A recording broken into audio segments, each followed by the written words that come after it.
The conditional loop in MATLAB is the while loop. Here's the general form of the while loop. We have the reserved word while, then a condition, something that is conceptually either true or false, then the action, which is any number of valid statements, naturally bracketed by the reserved word while and end. So the condition is checked first. If the value of the condition is true, then the action is executed.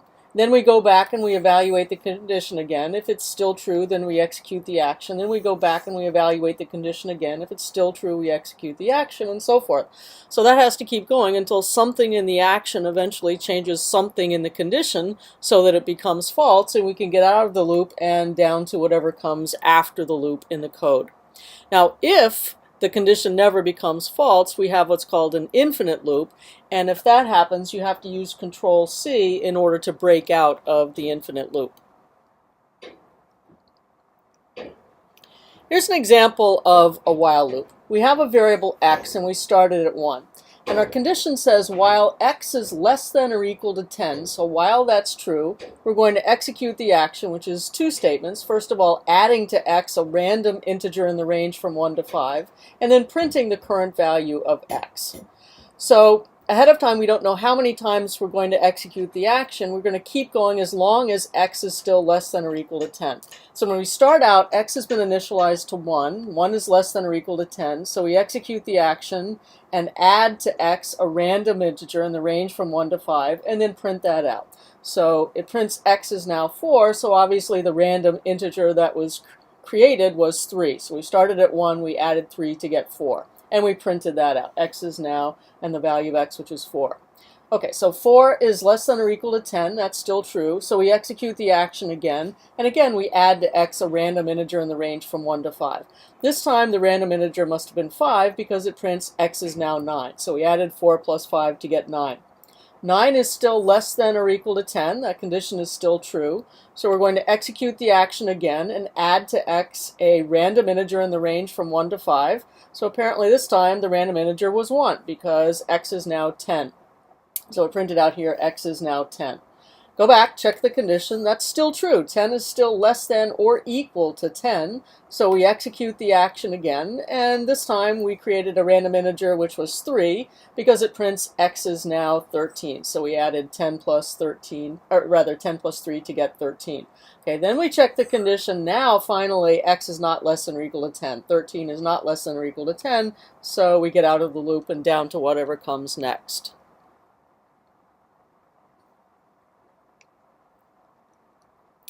Now, one thing we can do is have input in a while loop. So for example, if we want to prompt the user for negative numbers and echo print every one until the user finally enters something that's not negative. So we're going to start by prompting the user to enter a negative number and store the result in a variable num.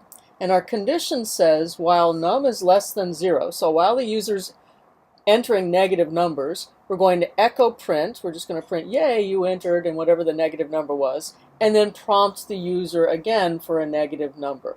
So notice that the input statement is repeated. We do it once before the while loop, so we get our first value of num to evaluate in the condition. And then we do it also at the end of the action of the loop, so we get a new value of num to test here. So as long as the user is typing in negative numbers, so as long as num is less than 0, we're going to keep echo printing and then prompting the user again for a negative number. Once the user finally types in a non-negative number, that gets us out of the loop. That makes the condition false, and we come down to the next statement, which just prints, okay, done.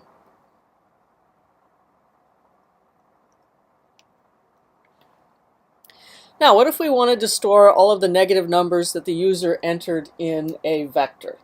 So in this case, we're going to prompt the user for a negative number. We're going to store them all in a vector. So we're going to start the vector as an empty vector that has nothing in it. But same condition as before, as long as the user's typing in negative numbers, what we're going to do is put that number into the vector. So take what we currently have in the vector and add that number to it. And then again, prompt the user again for a new value of num. So prompt the user again for a negative number. So in this case, we prompt the user for a negative number, and the user types in negative 11. So that goes in the vector. So let's keep track of what's in the vector.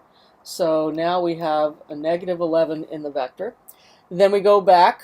That was negative, so we're going to prompt the user again for a negative number.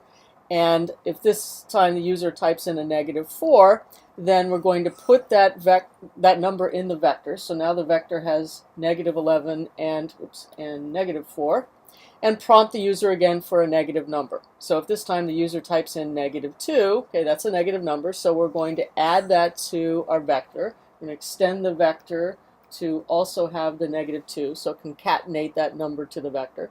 And then again, prompts the user for a negative number. So if this time I don't type in a negative number, I type in +33, the condition is going to be false. 33 is not less than 0. So that's going to come down to the statement after the while loop, which displays the vector. So the vector had -11, -4, -2, and that's what is displayed. So notice that we only put the negative numbers in the vector, not the positive number that made the condition false. So remember that extending vectors like this is very inefficient, but if you have a while loop and you don't know ahead of time how many numbers you're going to have, sometimes that can't be helped.